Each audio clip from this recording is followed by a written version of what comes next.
He's Kyle. And this is Justin. And this is Dudes and Dingers. One of the cool quotes that I liked out of here, and I'm just going to read it right off the quote, was, "Scouts try to project players' development, but player development is a department into its own, and scouts shouldn't bear all the blame if the department doesn't do its job." I think that's interesting because you can have all the potential in the world, but if you don't make it there, there's a reason why. And at some point when that player enters the organization, that scout has fed the beast, and it's the beast's job to get that person to the big leagues. No doubt. I think that's where almost the scout was negatively affected, and you saw it in some of their OFP grades. They were super conservative because it was hard for a scout to go out on a limb and say, hey, this dude's got 70 power. Like most time they'd fall within a range of that 45 to 65 like safe zone on the 20/80 scale because there was this uncertainty, do we have the right people to develop them? Yeah. If I'm the scout and I say, hey, this kid's going to project to be an everyday big leaguer and a future MVP, and he's not developed correctly or he's not put in a situation to succeed once he's in the organization, there were people that looked back at the scout and tried to blame him. Yeah, and I think those two departments have to work together because it's sticking your neck out to say, hey, this person is a 70 or this person is an 80 on the scale. Like you're saying, like, look, here you go. And you're kind of sticking your neck out. And if that person doesn't pan out, they're going to come back to you and say, hey, kind of what's going on there. So yeah, if you're saying a guy's a 75 or an 80, like he's the 99th percentile of people out there. Mm-hmm. That's pretty crazy. Yeah, I think the articles alluded to 1.2 or 1.6% of people were ranked above a 60, which means like right in that 45 to 55 range is where everyone was being ranked, which totally skews the system. Two pieces to that. One, they didn't even have to write reports on guys that they didn't have interest in, which kind of takes away the bottom half of the spectrum.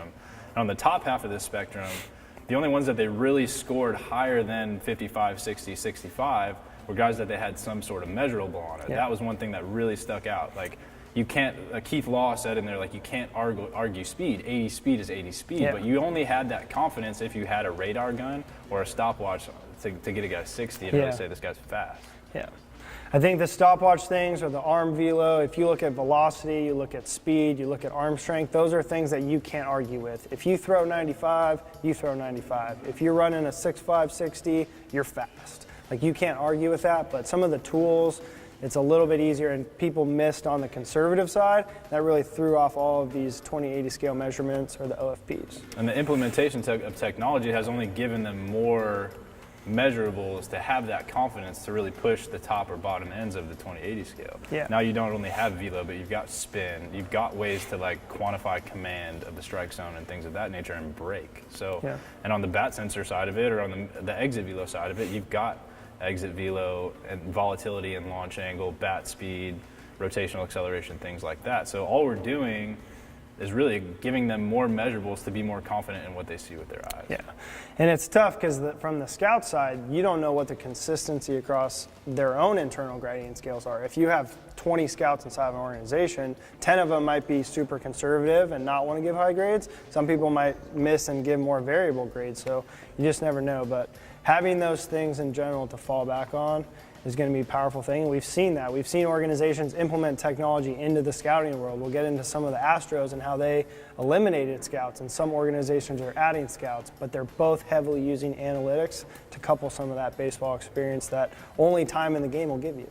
Yeah, if you're able to supplement objective with the subjective side is a human being judging another human being. Like, we're both imperfect beings, I guess is a bad word to say that. But like, human versus human, like, I've automatically got some sort of bias in my judgment in general, and or I'm going to grade certain people with certain characteristics higher than others because of my human nature. And then on the other side of it, like, I might see a prospect on a good day or a bad day, so that's going to bias it. So you're just kind of like increasing that variance because it's human to human. And if you can add some sort of technology that you're reliable upon, which brings us to a whole nother point, like, technology has some